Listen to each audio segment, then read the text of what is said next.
Pada bulan April lalu, Honda menampilkan world premiere dari Honda RS Concept.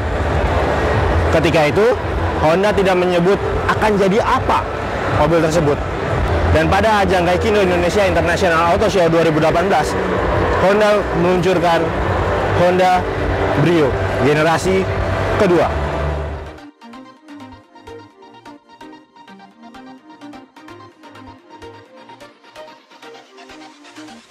Sebagai generasi baru, maka perubahannya yang paling terasa tentunya desain. Desainnya berubah total menjadi berwajah Honda Mobilio. Beda banget konsepnya dibandingkan dengan Honda Brio sebelumnya yang tampilannya lebih feminim, lebih lucu. Kalau yang ini jadi lebih gagah.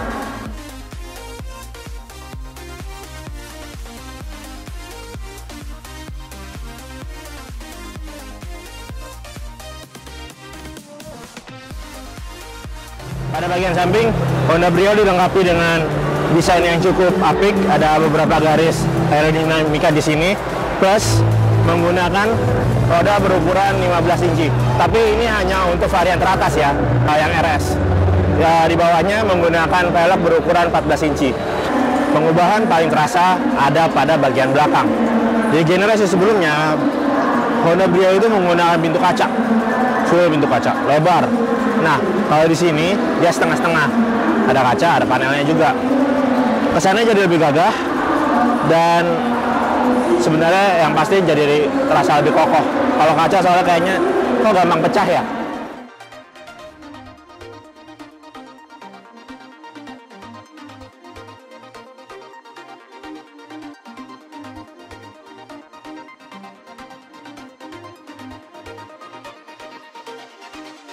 Pengubahan yang lain adalah dimensinya.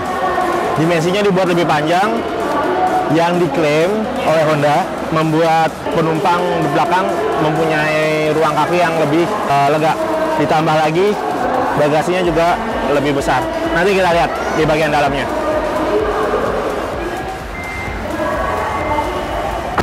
Lihat tadi buka pintunya, gede banget ya. Itu lega banget sih, jadi lebih memudahkan untuk kita masuk ke dalam mobil. Di bagian dalam secara keseluruhan ya nggak terlalu berubah-berubah banget sih, tapi ada aja yang berubah. Yang pertama ada aksen-aksen warna, plus ada apa ya, aksen karbon di sini. Selanjutnya nggak ada.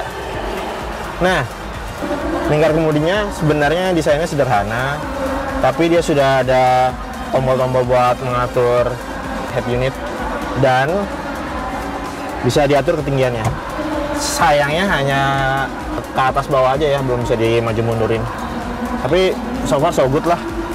Untuk fitur hiburannya, Honda Brio sudah dilengkapi dengan layar berukuran 6,2 inci yang bisa memutar USB, DVD, radio AM, FM, dan sebagainya.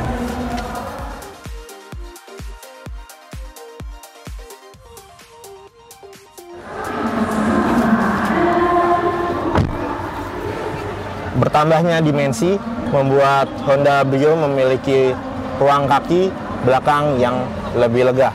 Ini tadi posisi duduk mengemudi saya ya. Nah, ini masih ada hampir ruang kakinya hampir setengah jengkal. Di bawah kursi pengemudi juga masih ada kolongnya, jadi bisa saya masukin kakinya. Ini lega banget. Posisi duduk jujur masih agak tegak, tapi so far so good sih. Plus perbedaannya sekarang dia sudah ada 3 headrest, jadi penumpang tengah juga masih nyaman. Untuk fitur keselamatan di belakang ada 3 seat belt, 2 diantaranya 3 titik, sementara yang tengah masih 2 titik. Kalau umumnya orang mengatakan mobil city car itu bagasinya kecil, ini beda. Honda Brio meningkatkan kapasitas bagasinya menjadi jauh lebih besar, bahkan cukup buat bawa stroller. Masih sisa banyak, tergantung gimana Anda meletakkannya.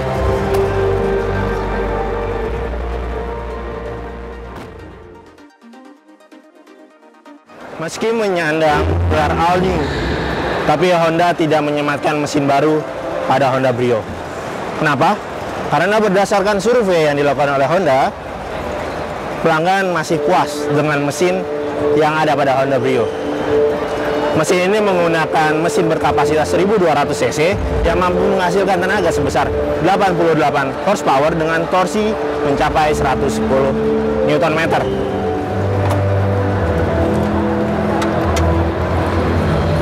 Meski sudah diluncurkan, tapi sayangnya Honda belum menyebutkan harga dari Honda Brio.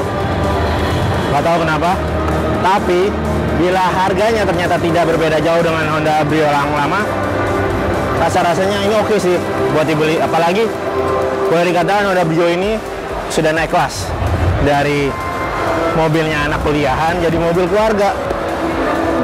Dimensinya besar, mesinnya emang udah teruji, apalagi kan bagus. Demikian.